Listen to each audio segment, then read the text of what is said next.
Dr.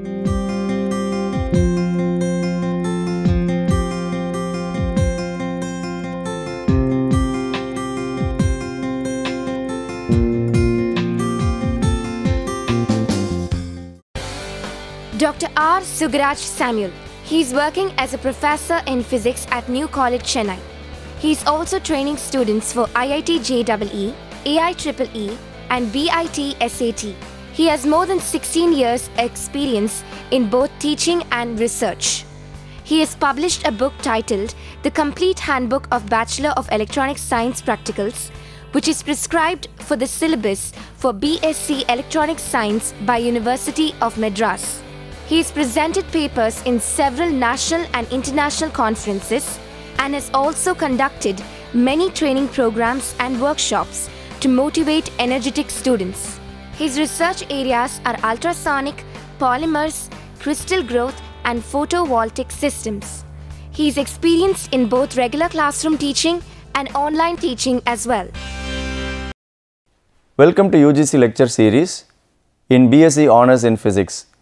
We have been discussing about the subject electricity and magnetism in this lecture series. In today's lecture, we are going to learn about the concepts related to electromagnetic induction. The related law, Faraday's law of electromagnetic induction, Faraday's law in integral form, and finally the Lenz's law and also the concept related to Lenz's law. We will see what is electromagnetic induction. It was demonstrated by two different scientists in two different parts in the world on the same time. The two scientists are contemporaries. They are Michael Faraday and Henry. They have done independent experiments. The outcome of the experiment has given birth to the concept called electromagnetic induction.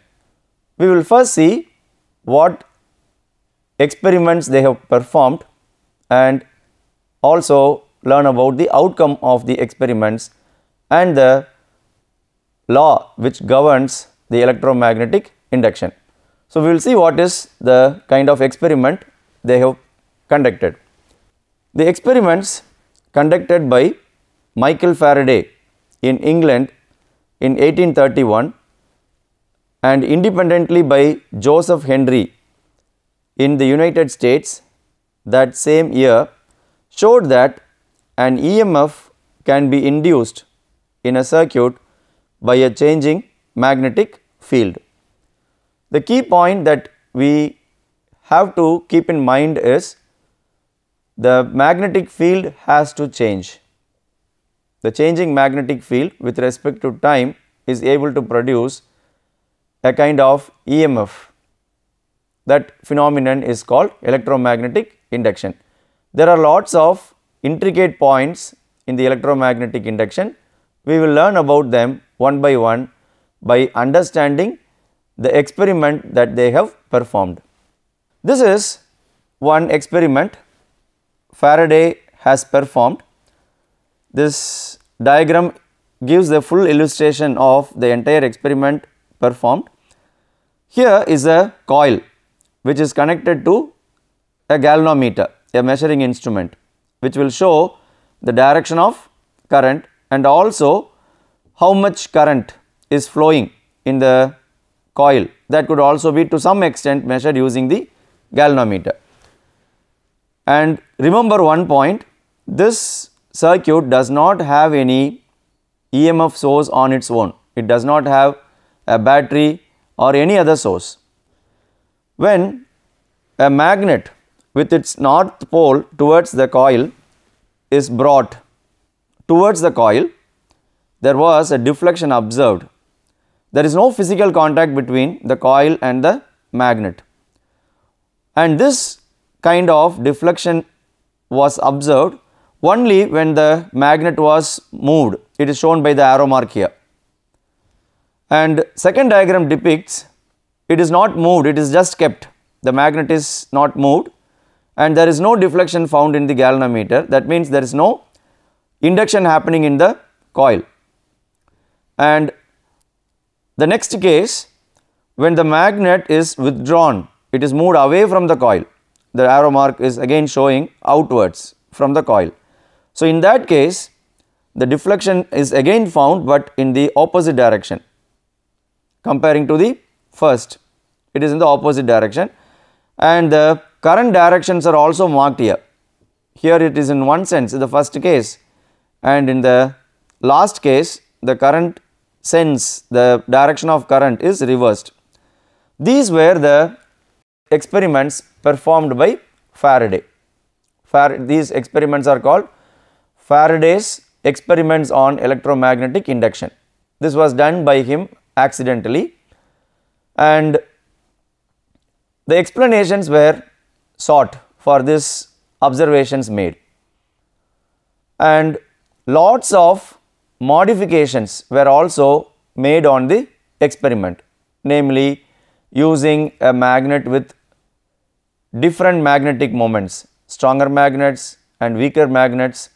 That is one variation done. The second variation is the area of the loop. You have a small area or a bigger area and bringing the magnet towards it, that also had a different kind of results, and moving the magnet slowly and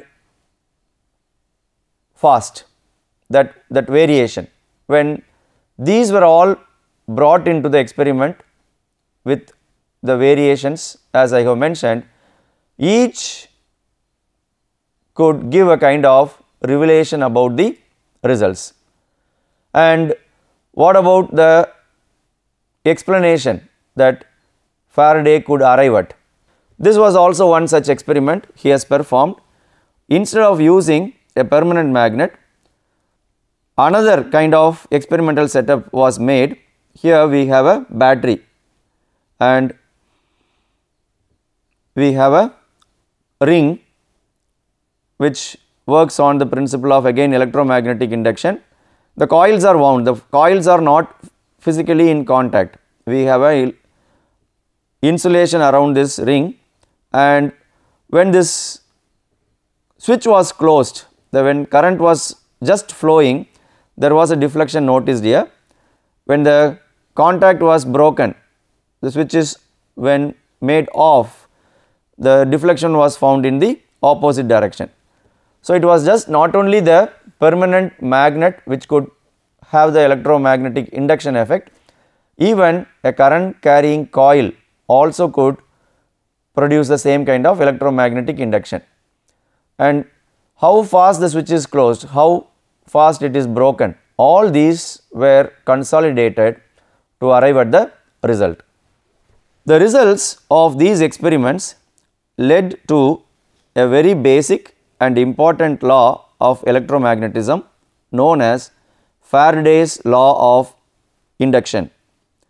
This law states that the magnitude of the EMF induced in a circuit equals the time rate of change of the magnetic flux through the circuit. This is the mathematical form.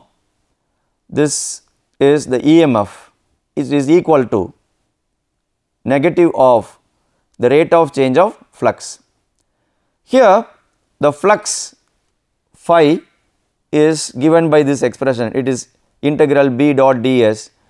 This is the flux that which is going to vary with respect to time. We have learned what is definition for magnetic flux and all that in the already done episodes.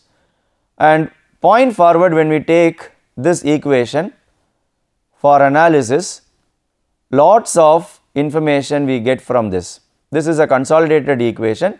This equation has got a negative sign. This also has to be explained. In the due course of this lecture, we will be able to find the meaning of this minus sign. We may have to get some more explanations to understand that. And why the term flux is taken into account? Because it includes the magnetic field and also the area because it is integral E dot ds. It is including the magnetic field, the area and also the orientation, because there is a dot product in it. Let us see further what do we have. If the circuit is a coil containing n turns, then the equation has to be modified as like this. The equation without this n is for only one turn. When we have n number of turns, that also has to be included. The negative sign in the law has an important physical significance, which was introduced by another scientist called Lenz on the basis of the law of conservation of energy. We will discuss about it separately later in this session. So, now we have got an idea how do we get the induced EMF produced in a coil. The rate of change of flux matters. If the flux is not changing, then there is no EMF. The flux has to change with respect to time. That is why when the magnet was kept static without moving the magnet towards the coil or away from the coil, there was no EMF observed. This is the reason, because there was no rate of change of flux happening in the case. We will be able to understand about the flux concept further. If the loop enclosing an area A lies in a uniform magnetic field B, the magnetic flux phi through the loop is equal to the term B A cos theta. This was a known expression for us. The induced EMF now can be written as, this is the modified Faraday's law. Instead of phi, we have written B A cos theta, and here we have got a diagram representing all the terms involved. There is a magnetic field in one direction, and this is a loop, this is the area vector, and between the area vector and the magnetic field the angle subtended is theta. So, that theta is also marked. If these three terms are there in flux, what does that mean? All the three can be varied. Magnetic field can vary with respect to time, or area can vary, or the orientation can vary, or the combination. All these could produce the induced EMF. It is not just any one variation, all the three, any one at a time or more than one at a time can vary. So, what are the terms now? We have B, A and this theta. From this expression, one can see that EMF can be induced in the circuit in the following ways. The magnitude of B can be changed with time, the area A of the loop can be changed with time, the orientation theta can be changed with time, or any combination of the above can also occur to have the EMF or electromagnetic induction to happen in the coil. So, this is what is called Faraday's law. We have explained the quantities in detail. Now, there are a lot more to be understood in the Faraday's law. We will see them one by one. This is one such form. We can express the Faraday's law in different forms.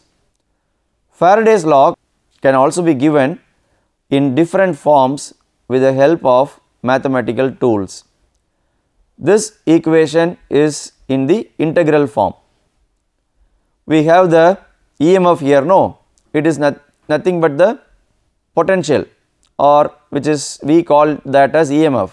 So, it has got the expression integral E dot dl, which is equal to minus d phi divided by dt. This is called the integral form of Faraday's law. And one more form is there, it is called differential form, that is written like this. It is the del operator, del cross E. Actually, these are vector quantities. I would like to denote them as vectors. These are vector quantities. The del cross E is equal to minus dB divided by dt. This is a partial derivative, right. and only the time factor has to be taken into account. Even if we have the space variation in the magnetic field, it is differentiated with respect to time variation. That is why the partial derivative is done. This involves the higher order mathematical tools. The conversion of one form to another is possible with the help of Gauss divergence theorem and Stokes curl theorem in vector calculus.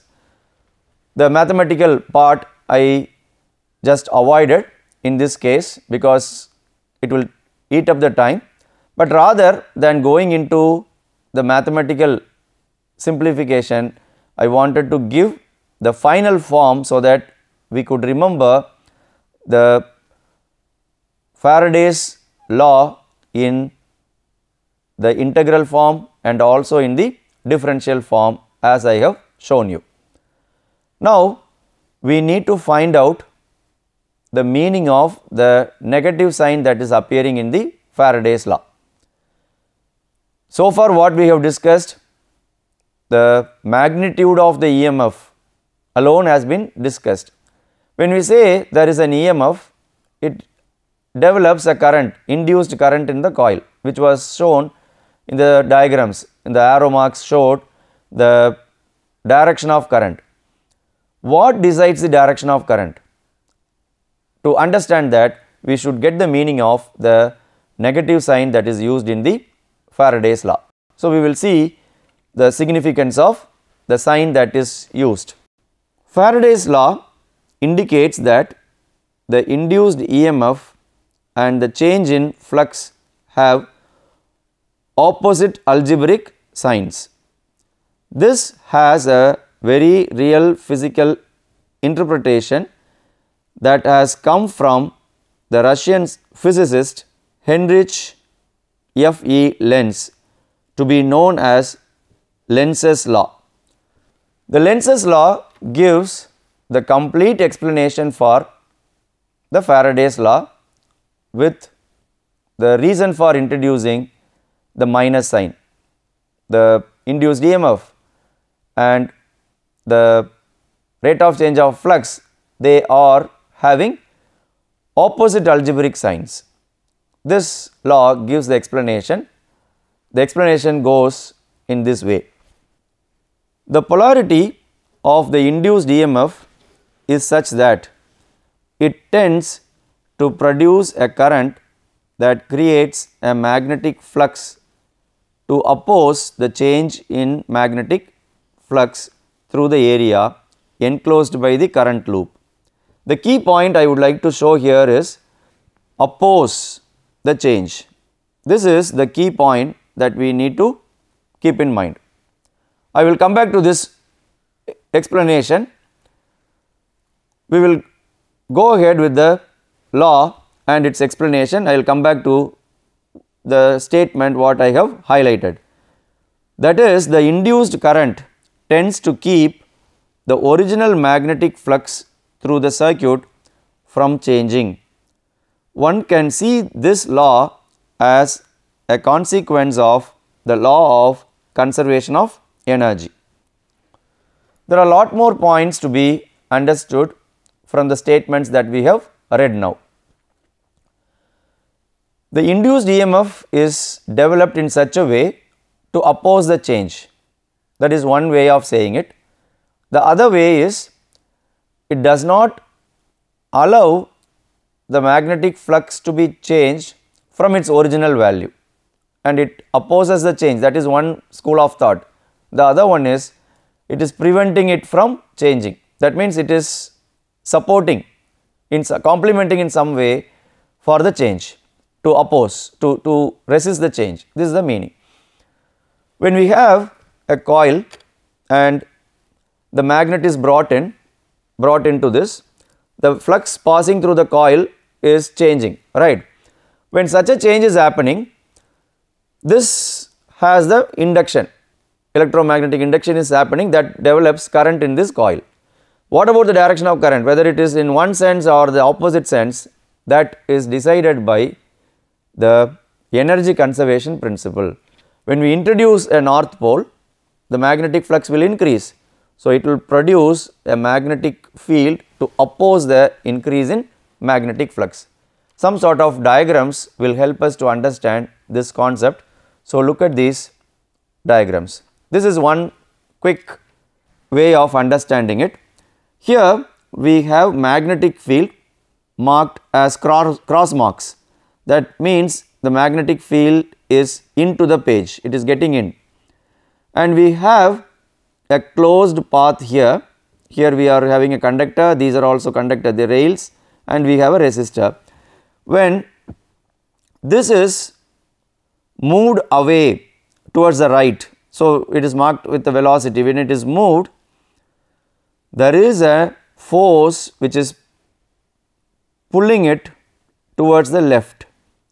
When we apply a force and move it to the right, there is a magnetic force acting on it, and that is pulling it towards the left.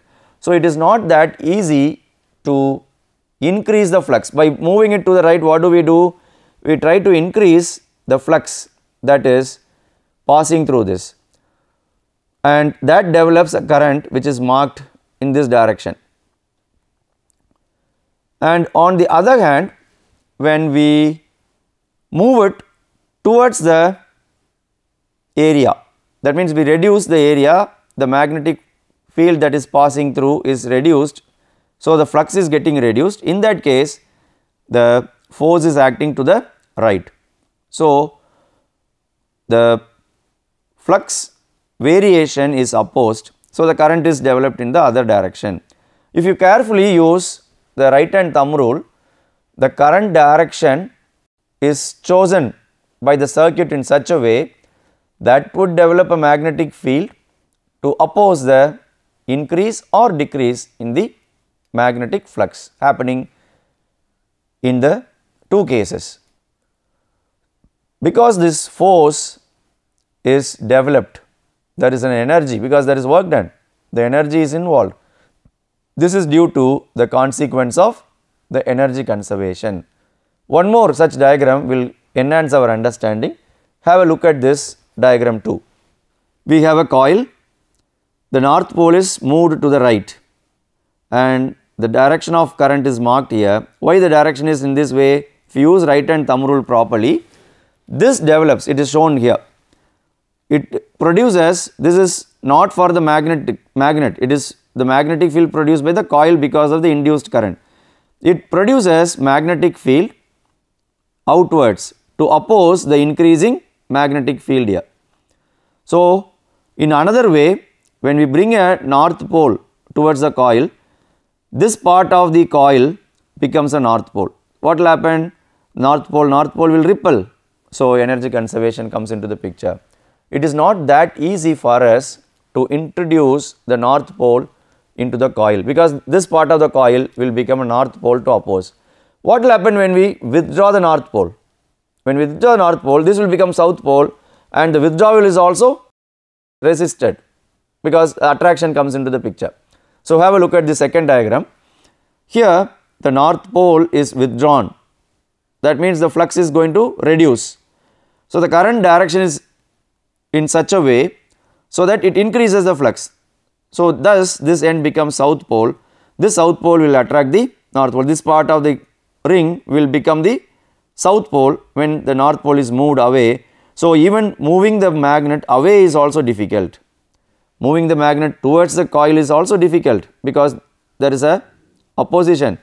Moving the magnet away from the coil is also difficult because once again there is an attractive force, that is also an opposition offered. So, thus the law of conservation of energy comes into the picture. How it is? Let us see the explanation in this way. The work done in moving the magnet is converted into electrical energy, which is dissipated as heat energy in the coil. Hence, the direction of the current will be in such a manner to oppose the change in the flux passing through the coil. On the contrary, if the direction of the current were to help the motion of the magnet, it would start moving faster, increasing the change of magnetic flux linking the coil. So, only the opposition is happening, it is not encouraged. When we bring in the magnet to have a electromagnetic induction happening in the other coil, it is not encouraged by the system, it is actually on the contrary opposed. Because of that, what is happening? Look at this. This results in the increase of induced current, hence kinetic energy and electrical energy would be produced without any external work being done, but that is impossible. Therefore, the induced current always flows in such a direction to oppose the cause. Thus, it is proved that Lenz's law is the consequence of conservation of energy. If the Lenz's law were not there, introduced by Lenz, the minus sign, there would be a total contrary or contradiction to the natural occurrence, because when we introduce the magnet into the coil, if it is encouraged by the system, then without doing any work we are converting the energy into the other form, which is the violation of law of conservation of energy. What does that say? Energy can neither be created nor destroyed, but it can be transformed from one form to another form, but in that transformation process there will be a loss of energy. So, all these principles, the main laws, are also proved in the electromagnetic induction with the help of Lenz's law. All the systems working with magnets and currents, they have the electromagnetic induction as the principle in them. Take the case of an electric motor, take the case of the current generation, take the case of induction stove, lots of applications we have. Even the working of some of the instruments are all based on the electromagnetic induction. Hence, understanding the electromagnetic induction in a proper way is always important for learning the concepts related to science. And how do we produce the induced EMF? When we go back to the Faraday's law, the original law, we had three terms: the magnetic field B, the area, and the orientation theta. Any one of the quantities or all the quantities could be varied. In the commercial production of electricity, a turbine rotates the coil which is kept in between a magnet. The magnet could be a electromagnet, because that only will have a strong magnetic field. When such a rotation is happening, the rotation is actually opposed according to Lenz's law. So, we have to overcome the opposition, and with great difficulty we have to run the turbine. That is why we need wind energy, tidal energy, and hydropower generation, all that. Once the turbine is rotated, we have the induced EMF appearing in the coil that produces current that is taken for various applications. So, this forms the principle for production of current. When a rod is moved and the EMF is produced, it is called motional EMF. That is also happening because earth has got a huge magnetic field.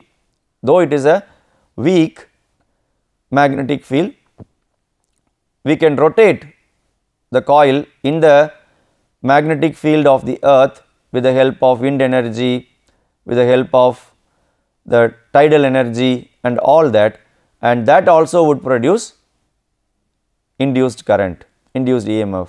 So, that could be utilized for various purposes. So, Faraday's law forms the basis for various electrical appliances. Hope you have understood the concepts covered today. We will see the summary of today's lecture. In this session, we have seen the concepts of electromagnetic induction, Faraday's law in integral form, Lenz's law, and Lenz's law is the consequence of law of conservation of energy. Before we wind up this lecture, let us test our understanding by answering these questions. Explain Faraday's experiments on electromagnetic induction. State Faraday's law. Express Faraday's law in differential and integral forms. State Lenz's law. Prove that Lenz's law is the consequence of the law of conservation of energy. With this, I would like to wind up today's lecture.